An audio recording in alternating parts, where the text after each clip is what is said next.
بسم اللہ الرحمن الرحیم۔ مسیر الاسلام کے سامعین و ناظرین، السلام علیکم ورحمۃ اللہ۔ امید کرتے ہیں آپ سب خیریت سے ہوں گے۔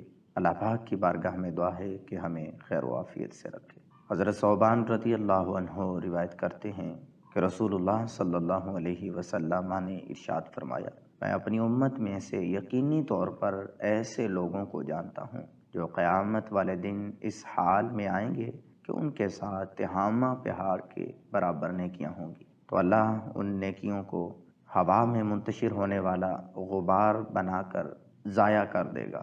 تو حضرت ثوبان رضی اللہ عنہ نے عرض کیا، اے اللہ کے رسول صلی اللہ علیہ وآلہ وسلم، ہمیں ان لوگوں کی نشانیاں بتائیں، ہمارے لیے ان لوگوں کا حال بیان کریں تاکہ ایسا نہ ہو کہ ہم انہیں جان نہ سکیں اور ان کے ساتھ ہو جائیں۔ تو رسول اللہ صلی اللہ علیہ وآلہ وسلم نے ارشاد فرمایا، وہ لوگ تم لوگوں کے دینی بھائی ہوں گے اور تم لوگوں کی جلد یعنی ظاہری پہچان اسلام میں سے ہوں گے اور رات کی عبادات میں سے اسی طرح حصہ لیں گے جس طرح تم لوگ لیتے ہو، یعنی لوگوں کی ہی طرح قیام اللیل کیا کریں گے۔